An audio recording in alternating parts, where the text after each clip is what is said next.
गुरु की आवश्यकता पर अखिल ब्रह्मांड में अनेकों मत हैं।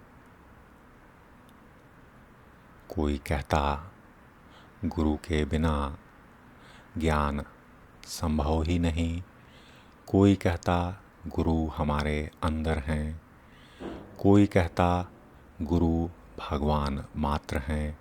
अनेकों बातें हैं।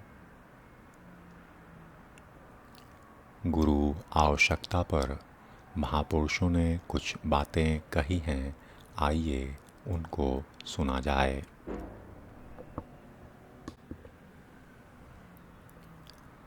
कहा गया कि आप चाहे जो हों या जैसे भी हों, गुरु आपके जीवन की आवश्यकता हैं। हम सब साधारण जन जीवन सागर में भटके हुए यात्री हैं। अपने अस्तित्व को बनाए रखने के लिए हमें एक दिशा, एक उद्देश्य एवं एक लक्ष्य की सतत आवश्यकता है। हमारे जीवन की संपूर्ण अवधि एक उद्देश्य की खोज में ही बीत जाती है। हम धन, प्रतिष्ठा एवं सामाजिक संबंधों में इसे खोजने का प्रयत्न करते हैं, किंतु अंत में हमें इन सुखों की भ्रामक प्रकृति की अनुभूति ही हुआ करती। और जब आदमी वयस्क होने के उपरांत बूढ़ा हो जाता तो उसे अनुभव होता है कि जीवन ने उसे ठग लिया। उसे लगता है उसका सब कुछ व्यर्थ और अर्थहीन था, वह मात्र अकिंचन रह जाता है।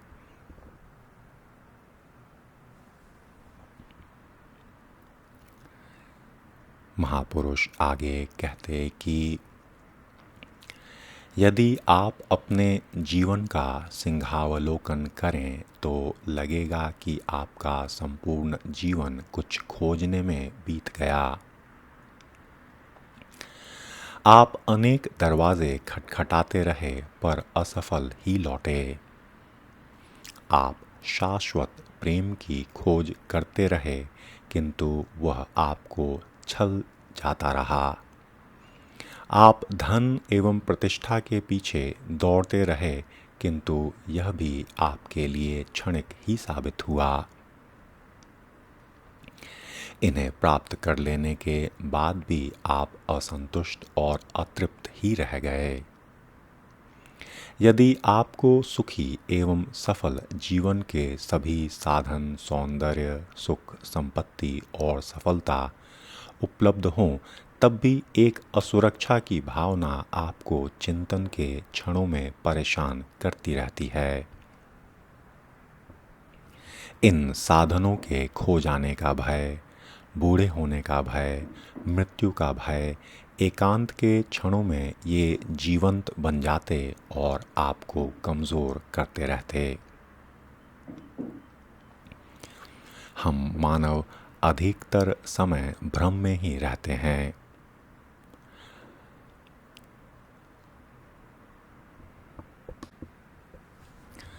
हमारी बुद्धि अनुचित विचारधाराओं से सदैव आच्छादित रहती, जो उसकी मूल प्रवृत्ति को तुष्ट करती है। अनेक बार जीवन की परिस्थितियां आघात पहुंचाकर हमारे भ्रमों को दूर करती, जिससे हम सत्य जान सकें, किंतु हमारा ध्यान फिर भी सत्य की ओर नहीं जाता।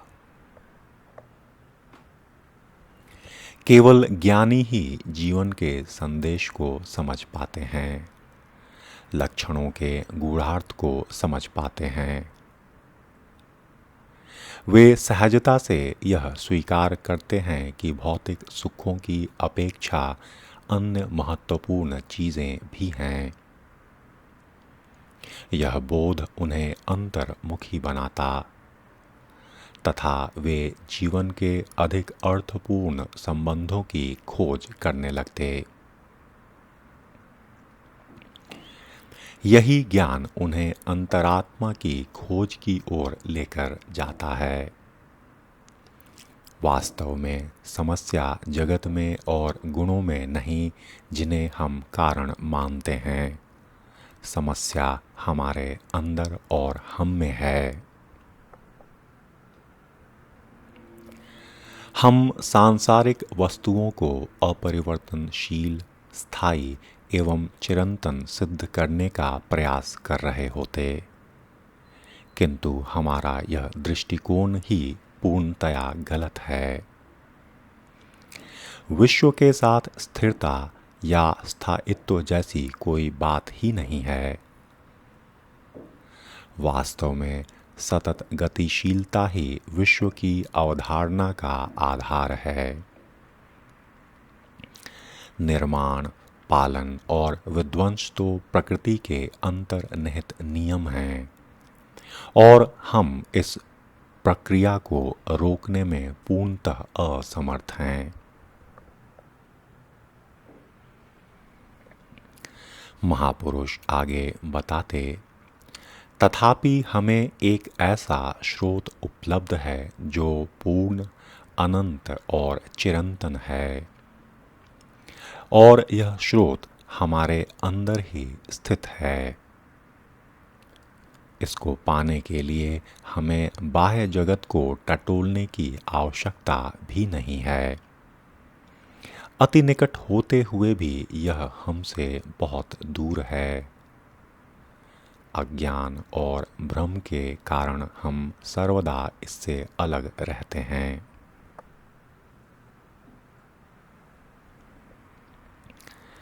महात्माओं एवं ज्ञानियों ने इस स्रोत को सत्य या आत्मा कहा है। इस स्रोत का तात्पर्य हमारे भौतिक अस्तित्व या अहंकार से नहीं है जिसके साथ हम प्रायः अपना संबंध स्थापित करते। यह वह सत्य है, वह आत्मा है जो हमारे अंदर निवास करता है। वह चिल्ला चिल्ला कर हमारा ध्यान आकर्षित कर रहा है। वह हमें अपने अंदर झांकने हेतु बाध्य भी कर रहा, ताकि हम चिरंतन सुख का अनुभव कर सकें। किंतु यह सत्य, यह आत्मा क्या है? वास्तव में इसका अस्तित्व है? यदि हाँ, तो हम इसे कैसे प्राप्त कर सकते हैं? इन बिंदुओं पर और प्रधानतः इस हेतु गुरु आवश्यक हो जाते। अंतरात्मा की यात्रा का मार्ग लंबा, संकटग्रस्त, तलवार की धार के समान पतला और गुप्त गड्ढों से भरा हुआ है। हम इस पथ को कैसे जान सकते हैं? यहाँ सिर्फ लंबी एवं आपदाओं से पूर्ण यात्रा पर रवाना होने का प्रश्न नहीं है। प्रमुख समस्या यह है कि हमें अपना लक्ष्य ही मालूम नहीं। ऐसी स्थिति में हमें क्या करना चाहिए, इसका उत्तर भी हमें स्पष्ट नहीं। हमें ऐसे व्यक्ति को खोज निकालना है जिन्होंने इस मार्ग पर चलकर उस लक्ष्य को प्राप्त कर लिया है। वही व्यक्ति उस लक्ष्य के मार्ग पर प्रयाण के समय हमारे मार्ग निर्देशक हो सकते।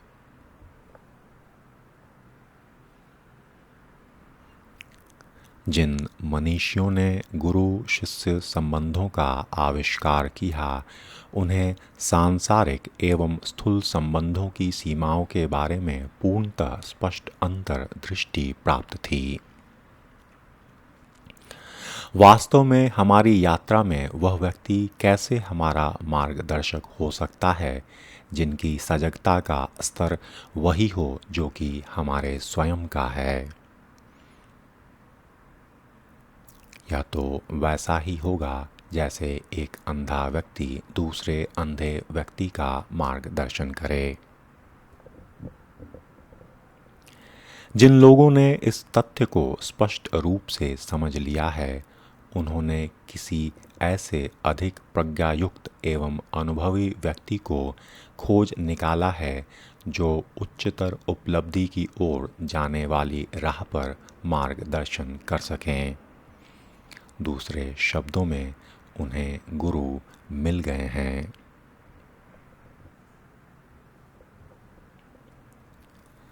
महापुरुष कहते हैं कि धर्म ग्रंथों में इस तथ्य पर बार बार बल दिया गया है कि गुरु के मार्गदर्शन के बिना कोई भी व्यक्ति आध्यात्मिक जीवन में प्रगति कर ही नहीं सकता।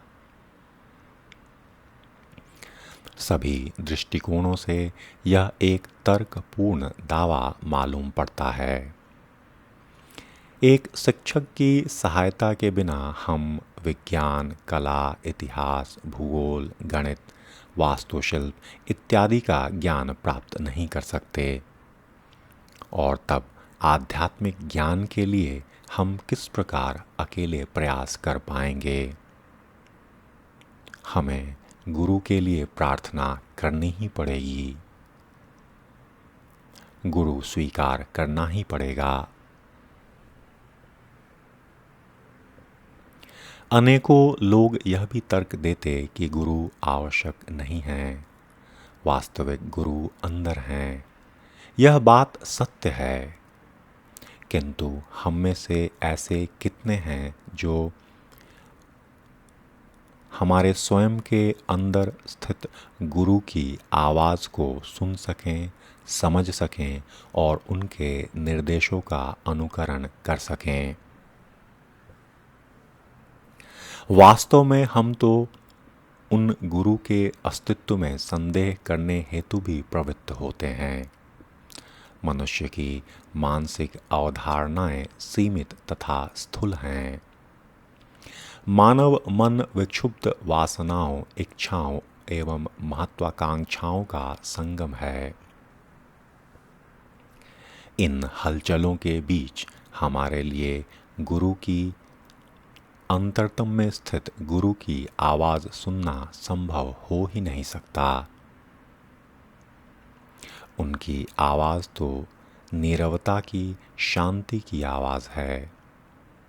यह प्रयास वैसा ही व्यर्थ है जैसा कि एक कमरे में एक ऊंचा सुनने वाला व्यक्ति वार्तालाप कर रहा हो, जहां उच्चतम आवाज़ पर बैंड बाजा बज रहा हो। आप जो कह रहे हैं उसका कुछ अंश भी वह समझे, इसके लिए यह नितांत आवश्यक है कि बैंड बाजा बंद कर दिया जाए। इसी प्रकार यदि हम अपनी नीरवता की आवाज़ सुनना समझना चाहते हैं तो हमारे आंतरिक गुरु से संबंधित होने की खातिर हमें मन के कोलाहल को बंद करना होगा। किंतु ऐसी स्थिति में, जबकि हम अपने मन की प्रतिकृति ही नहीं समझते, क्या ऐसा करना हमारे लिए संभव होगा? हम यह नहीं जानते कि हम प्रेम, घृणा, ईर्ष्या, क्रोध और वासनाओं का अनुभव क्यों करते हैं। अतः हम किस प्रकार से उन्हें निष्कासित कर अपने अंदर दिन रात होने वाले कोलाहल को बंद कर सकें। हम जितना ही इन्हें दबाने का प्रयास करते, उनकी आवाज़ और भी उच्चतर होती जाती। इस आंतरिक अशांति या कोलाहल को रोकने हेतु हमें गुरु की आवश्यकता होती ही है। वे ही उन विधियों के अधिकारी हैं, विशेषज्ञ हैं, जिनके द्वारा शरीर, मन और आत्मा का नियंत्रण और नियमन होता है। वे ही वह मार्ग दिखा सकते हैं जिस पर चलकर हम अपने मन की उन नकारात्मक प्रतिकृतियों को बदल सकते, जो कि हमारे तथा हमारे आंतरिक गुरु के बीच बाधा बनकर खड़ी हैं। वे ही हमारे आंतरिक गुरु को प्रकट करते हैं, जो कि हमारे ही व्यक्तित्व का एक अंश है। अतः बाह्य देहधारी प्रत्यक्ष गुरु ही अंतर यात्रा पर हमारा मार्ग निर्देशन कर सकते हैं। हमारे अंदर स्थित महान प्रसुप्त शक्ति के विस्फोट हेतु वह प्रस्फोट का कार्य करते हैं। ऐसा होने के उपरांत हम स्वेच्छा से अपनी अंतरात्मा से संपर्क कर सकते। तब हम कह सकते कि हमें गुरु की आवश्यकता नहीं है, अपितु इसके पूर्व ऐसी बात नहीं कही जा सकती। बाह्य गुरु के आने के उपरांत आंतरिक गुरु की प्राप्ति के बाद भी हमें बाह्य गुरु के प्रति प्रेम और श्रद्धा रखना आवश्यक है। बाह्य गुरु का त्याग असंभव है।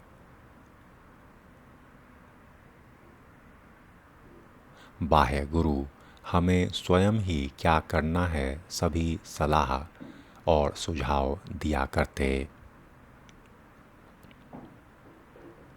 बाह्य गुरु के प्रति समर्पण और समर्पित हो जाने से हमें कुछ भी सोचने की आवश्यकता भी नहीं होती। गुरु मानव मात्र नहीं, गुरु भगवान के रूप ही हैं, भगवान ही हैं। महापुरुष आगे कहते कि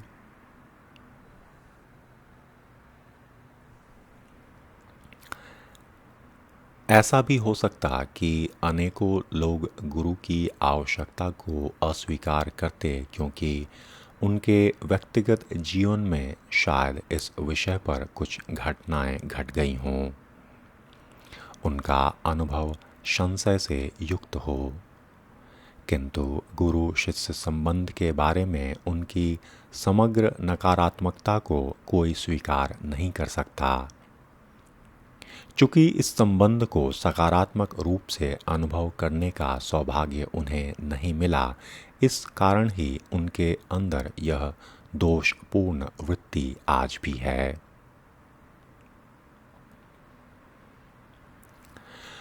गुरु की अवधारणा पर और उनकी आलोचना करने वालों के जीवन और इतिहास का अध्ययन करने से आप पूर्ण रूपेण गुरु होने और न होने के अंतर को जान पाएंगे।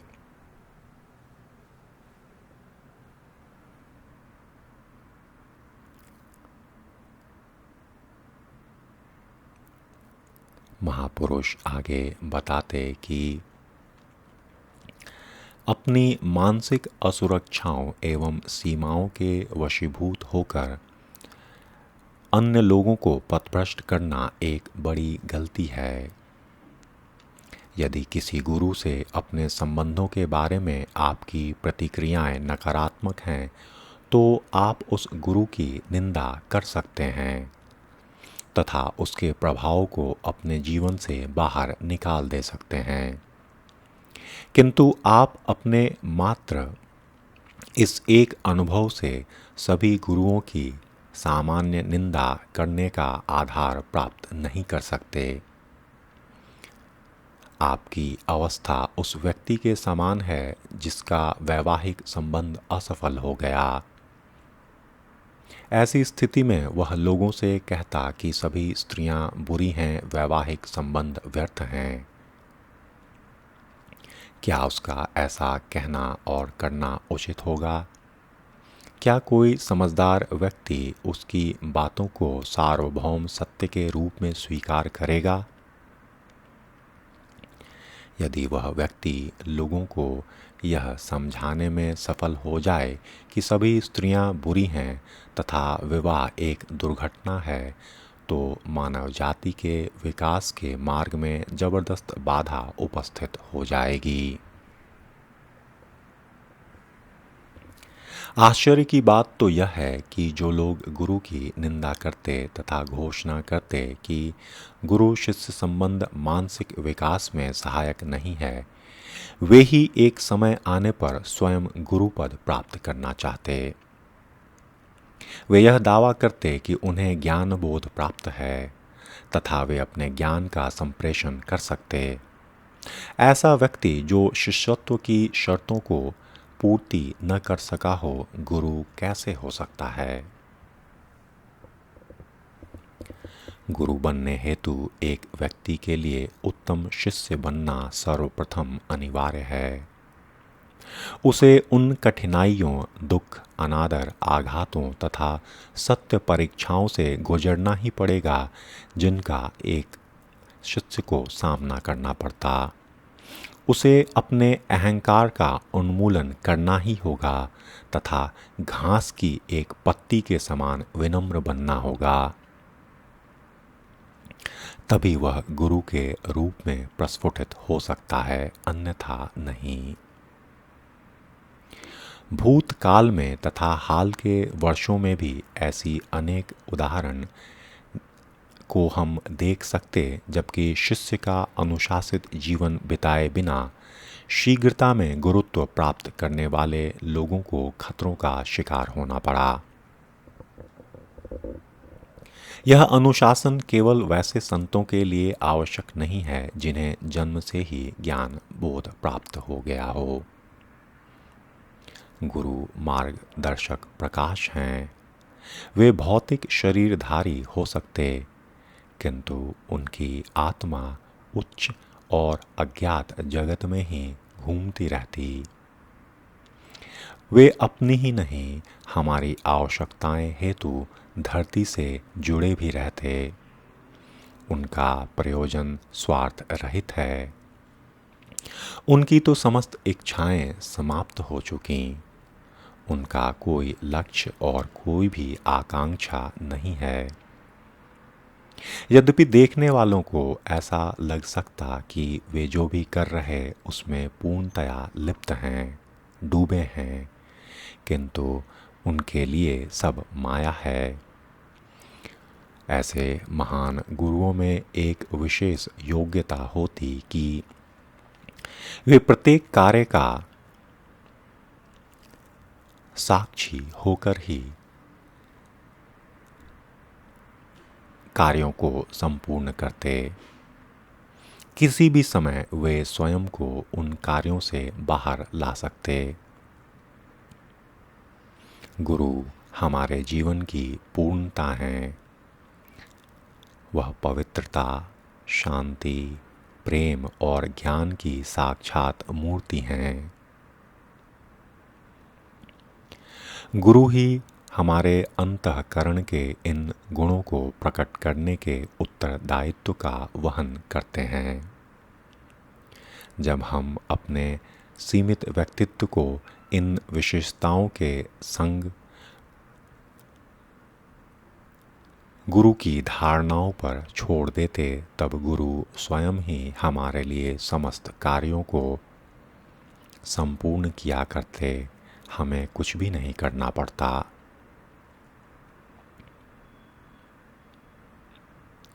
एक बच्चे की समान निष्कपटता, पवित्रता, सदैव सबों को प्रेम करना, दयालु होना, सौम्य बनना, गुरु यही बात सिखाते हैं। लक्ष्य को पवित्रता से ही प्राप्त किया जा सकता। गुरु यही आंतरिक विकास करने में हमारी सहायता करते।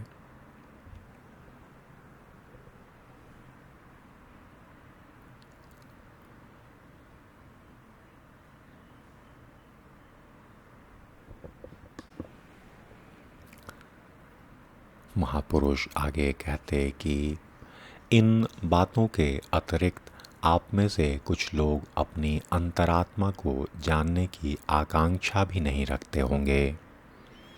यह हो सकता कि जीवन के अनुभवों ने आपको गहराई से प्रभावित न किया हो, अतः आप बाह्य जगत में ही सुख की खोज जारी रखना चाहते।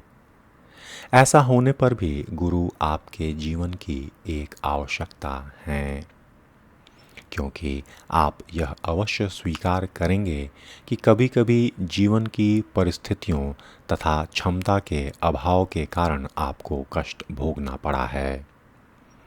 अपार धन के स्वामी होने पर भी दुर्बल स्वास्थ्य के कारण आप उनका उपभोग नहीं कर सके।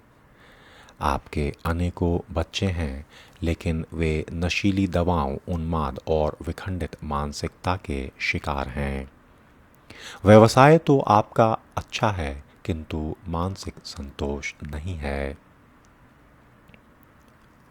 कभी कभी किसी बुरा चाहने वाले के अशुभ एवं नकारात्मक प्रभाव के कारण आपका परिवार संकट में पड़ जाता। आप किसी भी दृष्टि से विचार करें, आपको यह लगेगा कि जीवन की बाजी आप हार चुके। इन कठिनाइयों से बच निकलने के लिए आपने प्रत्येक उपाय का प्रयोग किया है, मगर प्रयास व्यर्थ रहे हैं। चिकित्सकों, मनोचिकित्सकों, सभी तरफ से आपको हार का ही सामना करना पड़ा। किंतु यदि आपकी समझ में यह आ जाए कि गुरु संपर्क इन सांसारिक क्लेशों का भी सरलतम उपचार है, तो आप अपने आप को कष्टों से बचा पाएंगे। भारतवर्ष में लोग गुरु की शरण में केवल आध्यात्मिक ज्ञान के लिए ही नहीं, अपितु वे अच्छी तरह यह भी जानते कि गुरु जीवन की समग्र कठिनाइयों में उनकी सहायता करते। अतः वे उनसे ठोस एवं स्थायी संबंध स्थापित करते हैं। गुरु हमारी व्यावहारिक तथा आध्यात्मिक समस्याओं के निदान हेतु सदैव प्रस्तुत रहते। वे हमारी बीमारी को भी ठीक कर सकते, परिवार को भी ठीक कर सकते और साथ ही साथ आध्यात्मिक विकास की धारा में भी हमें उन्मुख कर सकते।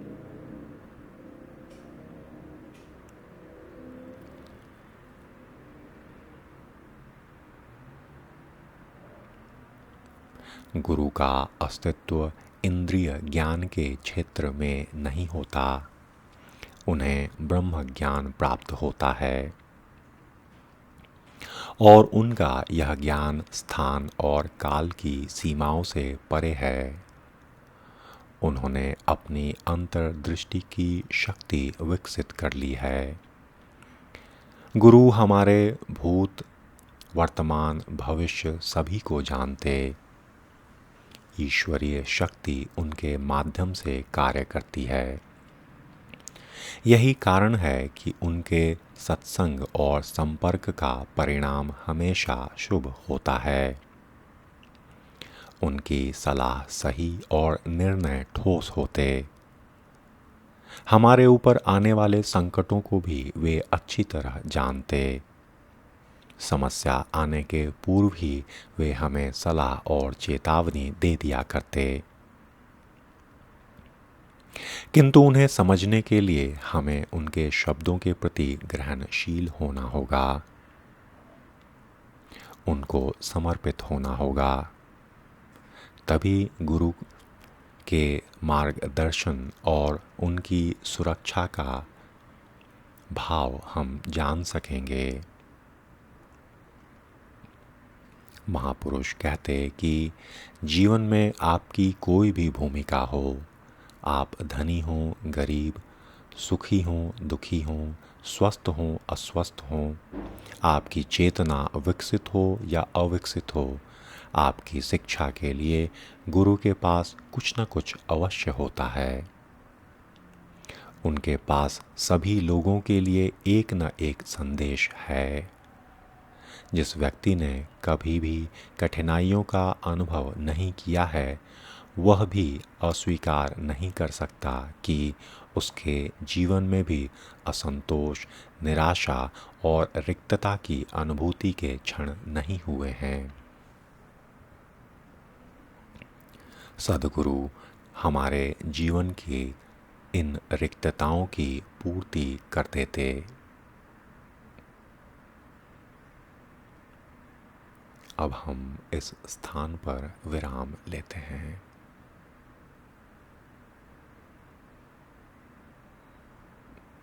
उम्मीद है यह बातें आपको